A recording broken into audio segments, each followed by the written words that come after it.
आप सबको नमस्कार। जैसा कि आपको पता ही है, आज अग्निमांद के बारे में कुछ चर्चा करेंगे। जैसा कि आप जानते हैं, अग्निमांद रोगों का मूल कारण है, इसलिए मैंने यह सब्जेक्ट आज चुना। कहा भी गया है, रोगाः सर्वे अपि मंदे अग्नौ सुतरा मुद्राणी च अजीर्णान् मन्नैः जान्ये जायन्ते मल संचयात्। सभी का मूल कारण मंदाग्नि है, जठराग्नि का काम न करना है। उसके बारे में चर्चा हम प्रारंभ करेंगे। पहले कुछ जिज्ञासाएं हैं, उनको शांत करने का प्रयास करूंगा। डॉक्टर शुभम जैन, इनका कोई एक पेशेंट है ओबेसिटी का। उनने कहीं से चिकित्सा के पश्चात उनको एक्सेसिव हेयर ग्रोथ, अपने आप हेयर ग्रोथ होने लगी। हार्मोन्स उनका कहना है नॉर्मल्स है। तो पहले तो मैं आपसे कहूँगा कि ये पता लगाएं कि उसने ट्रीटमेंट में क्या लिया है। कहीं ऐसा तो नहीं कि कोई औषधि का रिएक्शन हुआ हो, ये भी हो सकता है। ऐसी अवस्था में त्रिफला घृत से आभ्यंतर स्नेहपान करा दें और स्नेहोपरांत त्रिवृत और अमलतास विषनाशक भी हैं। इनको 30-30 ग्राम लेकर के योगुट करके काढ़ा बना लें 100 ml, और इसमें 30 ml कैस्टर ऑयल मिला करके विरेचन करा दें। तो इससे मुझे लगता है पेशेंट को काफ़ी आराम प्राप्त होगा। इसके अलावा लेखन वस्ती इसमें अच्छा काम करेगी।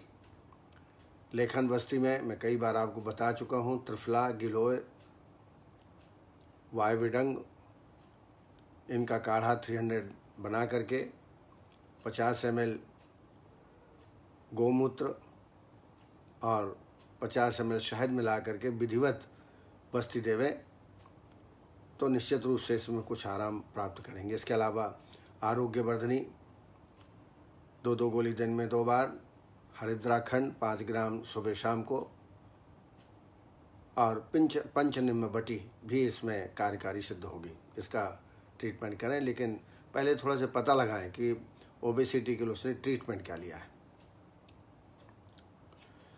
डॉक्टर विकास चौधरी जी ने पूछा है कि मधुमेह में बसंत कुसुमाकर कल्प, जिसका मैंने उल्लेख किया था, उस कल्प के दौरान भोजन व्यवस्था क्या होनी चाहिए। तो निश्चित रूप से भोजन व्यवस्था में कार्बोहाइड्रेट बहुत कम मात्रा में हो। 2 रोटी मूंग की दाल, दलिया, खिचड़ी, हल्का लघु आहार का सेवन कराएं। शुगर बिल्कुल ना हो, क्योंकि डायबिटिक पेशेंट है। हल्का खाना इस दौरान रहना चाहिए। डॉक्टर राजकुमार जी ने पूछा है उत्तर बस्ती के बारे में, प्रोसीजर के बारे में। उत्तर बस्ती जैसा नाम से स्पष्ट है, इसका प्रभाव उत्तम होता है और मूत्र मार्ग के उत्तर भाग से दी जाती है, इसलिए संभवतः इसको उत्तर बस्ती कहते हैं। मूत्र मार्ग से मूत्राशय में और अपत्य मार्ग से गर्भाशय में उत्तर बस्ती दी जाती है। मूत्राशय शिश्न के द्वारा जो बस्ती दी जाती है, उसका जो वस्ति नेत्र है वो लगभग 14 अंगुल होना चाहिए और प्रवेश 6 से 7 अंगुल। जो शलाका है उसका प्रवेश 6 से 7 अंगुल करना चाहिए। इसका छिद्र सरसों के बरोबर है, लेकिन ये आजकल हम कैथेटर का प्रयोग करते हैं। 8 नंबर, 9 नंबर, 7 नंबर, जैसा पेशेंट हो।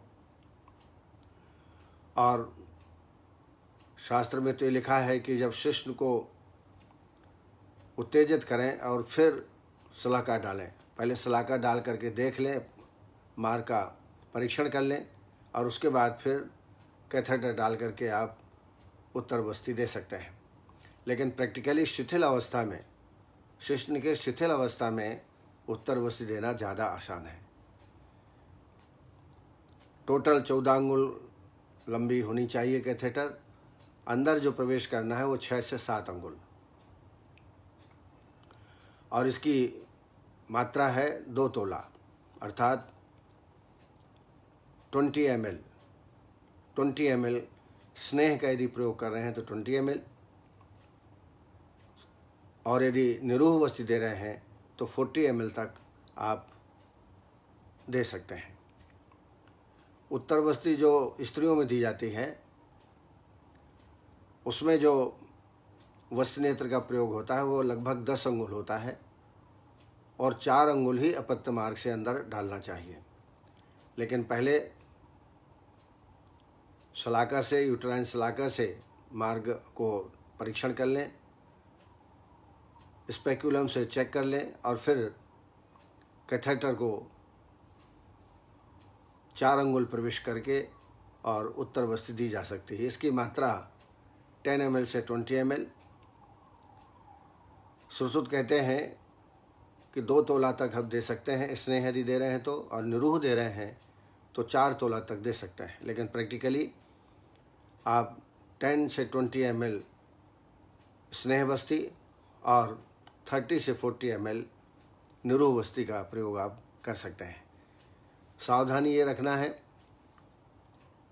कि सारी चीज़ें स्टेराइल हो, साफ सुथरा हो, क्योंकि इन्फेक्शन होने की ज़्यादा संभावना रहती है। वस्त्र नेत्र को पुष्प नेत्र कहा जाता है। अपत्य मार्ग से जब हम देते हैं तो उसका वस्त्र छेद जो होता है वो मूंग के आकार का होता है, एक अंदाज। लेकिन कैथेटर तो ऑलरेडी आप प्रयोग कर ही सकते हैं, उसमें तो छिद्र निर्धारित है। लेकिन आजकल मार्केट में बहुत सारी सलाइकाएँ आती हैं, उनका भी इसमें प्रयोग आपको करना चाहिए। ज़्यादातर निरूह वस्ती गंभारी और दशमूल के द्रव्य और कुटज, इनकी निरूह वस्ती देते हैं, खासतौर से इनफर्टिलिटी में। और फलघृत की स्नेह वस्ती, फलघृत या दशमूल तैल, इससे अनुवासन वस्ती दे सकते हैं। मैं समझता हूँ इतना काफ़ी है। यदि कोई और शंका हो तो आप पूछ लीजिएगा। विनोद मित्तर जी, डीवीटी में महामंजिष्टादि क्षारवस्ती का प्रयोग उन्होंने पाया है, बड़ा श्रेष्ठ पाया है। मैंने इसका प्रयोग नहीं किया है, लेकिन यदि आप रेफरेंस और इसका पूरा कंटेंट्स बताएं तो मैं ज़रूर आपको कुछ इंगित कर सकता हूँ कि ये वस्ती कैसी होगी। लेकिन मेरे अनुभव के आधार पर ऐसे पेशेंट में डीप वेंस थ्रोम्बोसिस की अवस्था में विरेचन कर्म श्रेष्ठ लाभ करता है, और निरूह वस्ती, लेखन वस्ती इसमें दीजिए, वो अत्यंत लाभकारी है डीवीटी में। और साथ में रक्त मोक्षण, अब वो भी जलौका से प्रत्येक दिन लगभग 7 दिन तक जलौ का उच्चारण कर सकते हैं। प्रति दूसरे दिन भी कर सकते हैं, प्रति तीसरे दिन भी कर सकते हैं। एक साथ 2-2 जलौकाओं को, 3-3 जलौकाओं को लगा सकते हैं, और ये बिल्कुल निरापद है। जलौ का उच्चारण से सिर्फ रक्त ही नहीं निकलता है, बल्कि जलौका में जो उपस्थित तत्व हैं हिरुडिन नाम का, वो अंदर तक जाता है और डीप थ्रोम्बोसिस में बहुत ही लाभप्रद है। तो ये चिकित्सा आप करें तो निश्चित रूप से डीवीटी में आपको लाभ प्राप्त होगा। संध्या नेवे ने क्रॉनिक एक्जिमा का ट्रीटमेंट पूछा है। तो ये जो एक प्रकार का कुष्ठ है, एक्जिमा भी एक प्रकार का कुष्ठ है, कुष्णादि वपुः इति कुष्ठम, और ये वात कफज प्रधान होता है। 2 प्रकार का एक्जिमा है, आर्द्र और शुष्क, उसको देख करके ट्रीटमेंट करना है। लेकिन प्रारंभ में बहुदोषा संशुद्ध कोष्ठी बहुसो अनुरक्षता प्राणान, चूँकि स्किन डिसीज में बहुदोष की अवस्था आती है, इसलिए वमन विरेचन जरूर कराएं, संभव हो तो इसमें वस्ती भी कराएं, तो निश्चित रूप से फिर संशमन औषधियाँ देंगे तो इसमें लाभ प्राप्त होगा। संशमन औषधियों के रूप में आरोग्यवर्धनी, कैशोर गुग्गुलू, पंचनिम्न बटी, ये सब आप देते ही हैं, उनको देना है। दैन गंधक बटी, किलोइस्तत्व, रसमाणिक्य, इसका भी सेवन कराएं और साथ ही नीम पत्र से स्नान कराएं। लोकल लगाने के लिए टेक्जिमा ऑइंटमेंट आता है, टेक्जिमा, ये चरक कंपनी का है, इसको दिन में 3-4 बार लगाएं। इसकी टेबलेट भी आती है, 2 गोली सुबह 2 गोली शाम को दें। एक बात जरूर मैं कहना चाहूँगा कि लगातार ट्रीटमेंट इसमें देना पड़ेगा।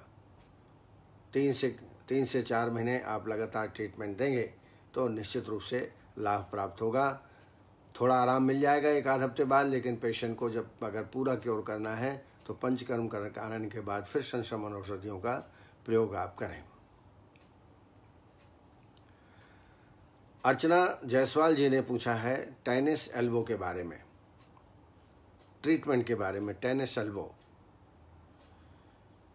ये फोर आर्म और एल्बो के बीच में जो मांसपेशियां हैं उसमें इरिटेशन उत्पन्न होता है, वेदना हो जाती है, और ये इसलिए होती है जब टेनिस खेलते हैं तो रिस्ट के मूवमेंट और आर्म के मूवमेंट बहुत ज़्यादा होते हैं और उसकी वजह से पेन की उत्पत्ति मांसपेशियों में, आर्म्स और एल्बो के बीच में जो मांसपेशियां हैं उसमें दर्द उत्पन्न होने लगता है।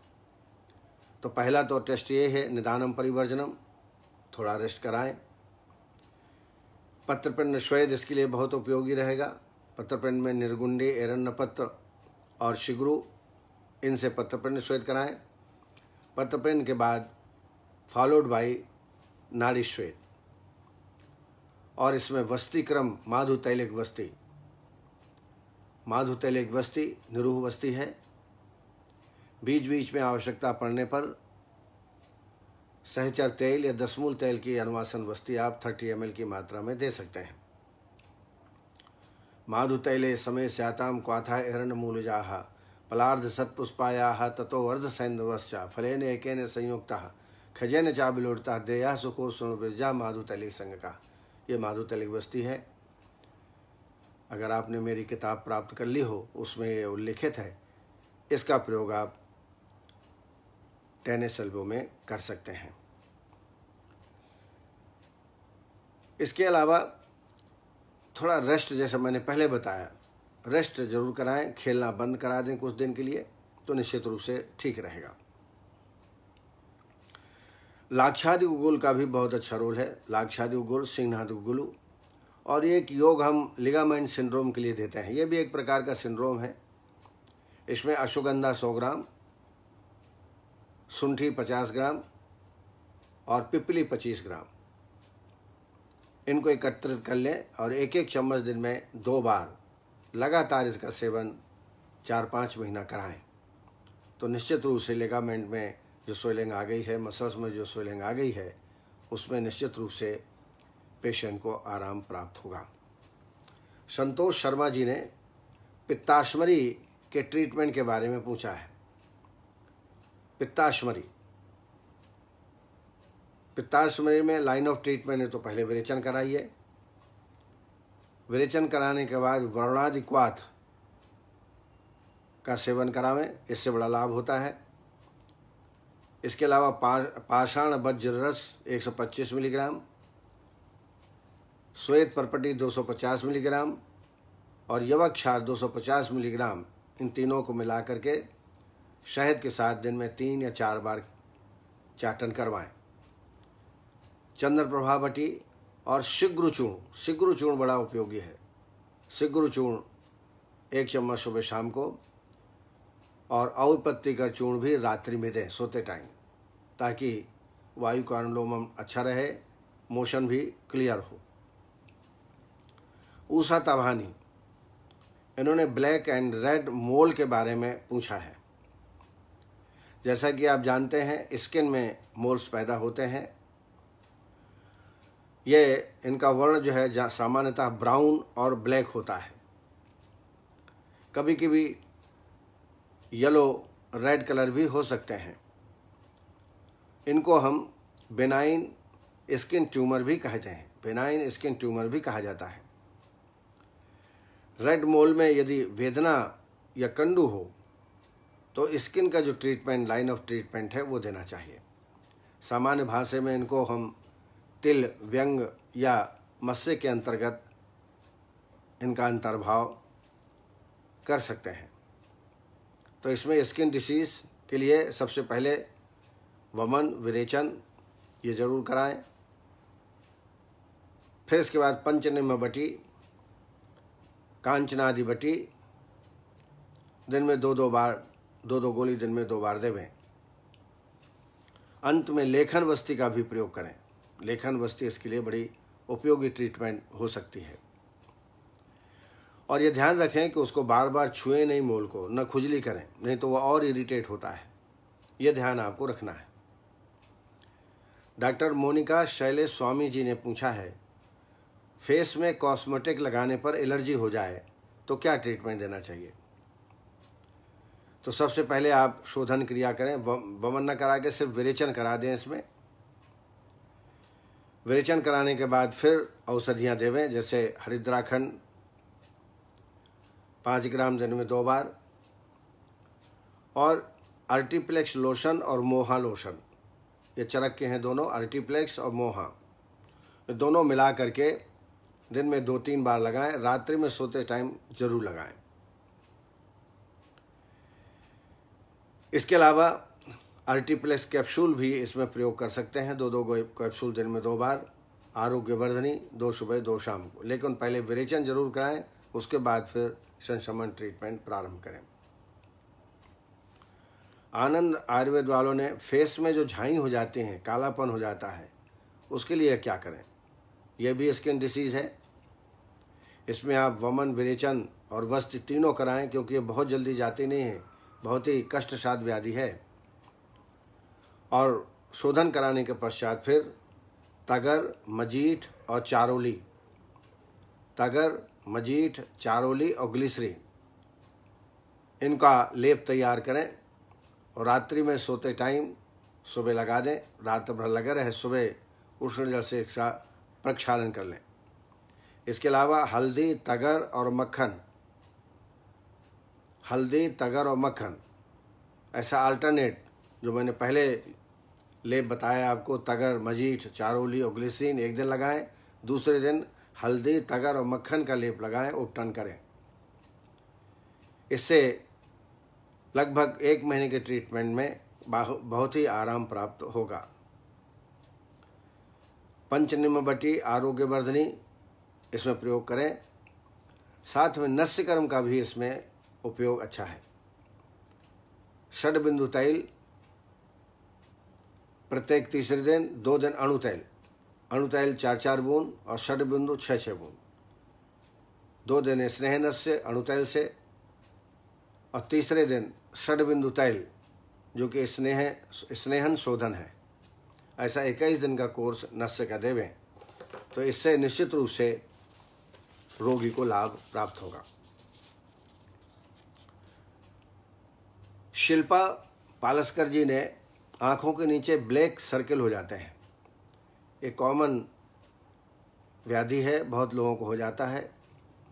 इसमें अक्षि के अंतर्गत मैंने एक बार शायद आपको बताया होता, अक्षि जो तर्पण है या क्रियाकल्प के 7 भेद मैंने बताए थे, उसमें विडालक और धारा, ये 2 ट्रीटमेंट इसमें करना है। विडालक का मतलब होता है पलक के चारों तरफ, पलक बंद करके चारों तरफ जहाँ जहाँ ब्लैक सर्कल दिखें वहाँ लेप लगाना होता है। और लेप के लिए त्रिफला, मजीठ और हल्दी, त्रिफला, मजीठ, हल्दी और मधुयष्टि, इनका बारीक चूर्ण करके और पानी में इसको अच्छी तरह कल्क बना लें और आँखों के चारों तरफ रात्रि को सोते टाइम लगा दें या प्रातःकाल सुबह लगाएं। और स्नेह धारा करें। स्नेह धारा त्रिफला घृत की या शतावरी घृत की स्नेह धारा कराएं। साथ में हरिद्राखंड 5 ग्राम दिन में 2 बार, और पेट साफ रहे ये इसका प्रयास करें। तो इसलिए अरण्य भ्रष्ट हरित की रात्रि में सोते टाइम पेशेंट को दे दें। इसके अलावा पंचनिम्बटी 2 गोली सुबह 2 गोली शाम, महामंजिष्ठाधिक्वाथ 4 चम्मच दवाई 4 चम्मच पानी भोजन के बाद, ये पूरा ट्रीटमेंट आप 1 माह तक करें। हमारे बीच जो कि बिल्कुल निश्चित 4 बजे उपस्थित हो जाते हैं, ऐसे हमारे प्रिय सुनील रातुरी जी, सबसे पहले उनका ही नमस्कार प्राप्त होता है 4 बजे जैसे ही मैं अपना मोबाइल खोलता हूँ। रचना वर्मा जी, कमलेश विश्वास, KN गांगवार, ये जो शुरू से जुड़े हुए हैं इस कार्यक्रम से, संध्या पांडे और मेरे अच्छे मित्र पंचकर्म विशेषज्ञ SN पांडे जी, विनय मित्तल, दिनेश मित्तल, विकास चौधरी जी, विजय सैनी, रेखा वर्मा, अर्चना जायसवाल, मुटक्कल वासु, नीलम शुक्ला जी, डॉक्टर ज्योत्सना बाथम और एक मेरे बहुत अच्छे मित्र मोहम्मद शाहिद, जो अच्छे प्रैक्टिशनर हैं, अच्छे बोलते हैं और मर्म के आजकल विद्वान हैं, वो मर्म की लेक्चर देते हैं। सविता पाटिल, गिरिराज प्रसाद शर्मा वरिष्ठ चिकित्सक हैं। देन भावना पंडित, चित्राक्ष परमार और प्रारंभ से ही कार्यक्रम के साथ जुड़ी हैं वंदना पाठक जी, रीना शर्मा, दीपाली अगरकर, गौरव और संजय जी। अब आइए अग्निमांद पर थोड़ा चर्चा करेंगे, जिसे हम डाइजेस्टिव इनसफिशिएंसी कह सकते हैं। जैसा कि मैंने पहले बताया, रोगाः सर्वेपि मंदे अग्नौ सुतरा मुद्राणि च, सभी रोग मंदाग्नि से होते हैं। जाठराग्नि तीव्र न होने के कारण अग्निमांद होता है और अग्निमांद से आम विष की उत्पत्ति होती है। दूष्यत्य अग्निम सदुष्टो अन्नम न तत्पचति लघ्वपि अपच्यमानम सुक्तत्वम याति अन्नम विस्वरूपताम। और यह आम अन्न रस, अन्न विष जिस जिस चीज से मिलता है, अजीर्ण के साथ अन्य रोग उत्पन्न होते हैं। तस्य लिंगम अजीर्ण से विष्टम्भः सदन भ्रमः सरो रोग च मूर्छा च भ्रमः पृष्ठ कटिग्रह जन्मा अंगमध्यस्तृष्णा ज्वरश्चर्दि प्रवाहणम अरोच को अविपाक से घोरम मन्नम विषम च तत्। जब ये पित्त से मिलता है, संसृजमानम पित्तेन दाह तृष्णा मुखयाम्यान जन्यत्य अम्ल पित्तम च पित्तजान स प्राणगदान यक्षमा पीनस मेहादीन कफजान कफ संगतम करोत वात संश्रम वादजान गदान बहु मूत्र रोगान से मूत्रष्टम कुक्ष रोगान सकृतगतम रसादिभिश्च संसष्टम कुर्याद रोगान रसादिजान। ये चरक चिकित्सा स्थान 15 गृहिणी रोग में इसका पूर्ण विवरण है कि यही आम विष संपूर्ण रोगों का उत्पादक है। हम बड़ी लाइटली लेते हैं अग्निमांद को। ऐसे एक 3 व्याधियों का उल्लेख मैंने किया था। त्रयः विकाराः प्राण ही परस्पर हेत्वा अर्शांसि चादिचारस्य गृहिणी दोषयोचा येषाम अग्निबलम हीने वृद्धि वृद्धि प्रक्षया तस्माद अग्निबलम रक्षम एषु प्रशेषताः। अर्थात इन तीनों रोगों में अर्श, अतिसार और गृहिणी अग्नि की रक्षा करना है। अग्निमांद को दूर करेंगे, तीनों रोग अपने आप ठीक हो जाएंगे। तो अग्निमान का शाब्दिक अर्थ है अग्नि का मंद हो जाना, जिसके कारण लघु भोजन भी उसका पाचन ठीक से नहीं हो पाता और परिणामतः जैसा मैंने बताया आम की उत्पत्ति होती है। सभी रोग मंदाग्नि के कारण ही उत्पन्न होते हैं। संहिताओं में अग्निमांद का स्वतंत्र अध्याय तो नहीं है, परंतु माधव निदान ने अग्निमांद का स्वतंत्र अध्याय बताते हुए बहुत ही विस्तृत वैज्ञानिक विवरण प्रस्तुत किया है अग्निमांद के बारे में। अनेक रोगों का हेतु है ये। ग्रहण किए गए आहार का अग्नियों जैसे धात्वाग्नि, जाठराग्नि और भूताग्नि 3 प्रकार की अग्नियां हैं के द्वारा पाक होकर शरीर के विभिन्न अंशों का पोषण होता रहता है। और यदि जठराग्नि का जो मुख्य कार्य है वो पाचन करना है। और जैसा कि आप जानते हैं, शरीर में बल, वर्ण, प्रभा, स्वास्थ्य, उत्साह, ओज ये सभी अग्नि के अधीन हैं। जीवन मरण भी अग्नि के अधीन है। इसलिए अग्नि बल का ध्यान रखना बहुत जरूरी है। जैसा कि आप जानते हैं, जाठराग्नि जो कि पाचन के लिए जवाबदार है, ये 4 भेद होते हैं इसके। मंदस तीक्ष्णोत विस्मः समश्चेति चतुर्विधः कप पित्तान्लाधिक तत्साम्यान जाठरोनलः। ये 4 प्रकार की मंदाग्नि, विस्माग्नि, समाग्नि और तीक्ष्णाग्नि, ये 4 प्रकार की अग्नियां होती हैं। आइए निदान पर बात करें तो निश्चित रूप से असात में अपक्व और अति भोजन का सेवन करना, गुरु रूक्ष शीतल आहार का निरंतर सेवन करना, विषम भोजन मतलब कम मात्रा में खाना, कभी ज़्यादा खाना, समय का ध्यान न रखना, ये विषम भोजन है, विषमासन। काल विषमता, समय का ध्यान न रहे, जब चाहे जब खाना खाएं तो निश्चित रूप से अग्निमांद होता है। इसके अलावा रात्रि जागरण, ये मुख्य कारण है। और पंचकर्म का व्यापक, पंचकर्म का यदि आप विधिपूर्वक ट्रीटमेंट नहीं करते हैं, उससे भी अग्निमांद की उत्पत्ति होती है। जैसे संसर्जन क्रम आप ठीक से न पालन करें तो निश्चित रूप से अग्निमांद की उत्पत्ति हो जाती है।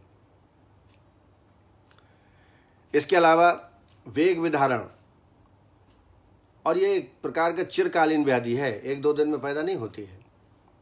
दिन को सोना, दिन के सोने से दिवास्वाप से कफ की वृद्धि होती है, परिणामतः अग्निमान जठराग्नि की क्रिया कम हो जाती है।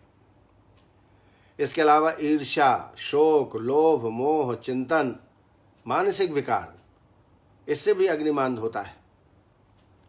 इसके अलावा कफ प्रकोपक आहार और चाय, कॉफी, सुपारी आदि का अति सेवन, इनसे भी अग्निमांद की उत्पत्ति होती है। अब आइए संप्राप्ति का विचार करें तो जैसे मैंने कारण बताया आपको, कफ प्रकोपक आहार का निरंतर सेवन करना, इससे जठराग्नि मंद हो जाती है और पाक न ठीक होने से आम विष की उत्पत्ति होती है, और यही आम विष अनेक व्याधियों की उत्पत्ति का कारण है, जैसा मैंने आपको पहले ही बताया।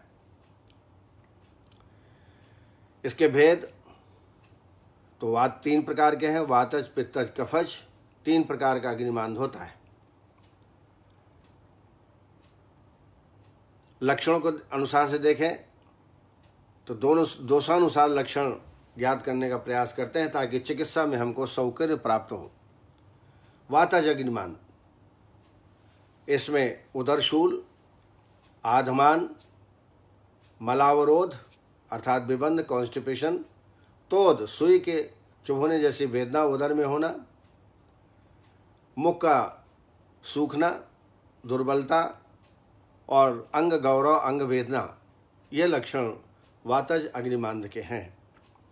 पैतृक अग्निमांद में भ्रम, तृष्णा, अम्लोद्गार, दाह, स्वेद प्रवृत्ति और अरुचि, ये लक्षण पैतृक अग्निमांद के हैं। कफज के सुन लीजिए, गौरवता, कपोल नेत्र कूट में सौफ, मधुर उद्गार, उत्क्लेश होना, छर्दी होना और मुख में हमेशा मीठापन की अनुभूति, ये कफज अग्निमांद के लक्षण हैं। साध्यासाधता को देखें, सामान्यतः ये साध्य है, लेकिन इसकी उपेक्षा करने पर अनेक रोग उत्पत्ति हो सकती है और कष्ट साध या याप की श्रेणी में ये फिर आ जाता है। अब आइए इसकी चिकित्सा के बारे में थोड़ा समझ लेते हैं। सबसे पहले तो आपको सामान्यतः क्रियायोगो निदानम परिवर्जनम, इसके अलावा दीपन, पाचन, अग्निवर्धक जैसे त्रिकटु है, सुंठी, मरीच, पीपल या पंचकोल के चूर्ण, हिंगोष्टक, लौड़ भास्कर, ऐसे तमाम प्रकार के चूर्ण हैं जो दीपन पाचन करते हैं, उनका सेवन कराएं और अग्नि की वृद्धि करें। और घृत पान से भी अग्नि प्रदीप्त होती है, पर इकट्ठा अधिक मात्रा में न लें। आप 10 ml, 15 ml अगर भोजन के आधा घंटे बाद लेते हैं तो निश्चय से इससे भी अग्नि प्रज्वलित होती है। जब दोष अधिक हों तो निश्चित रूप से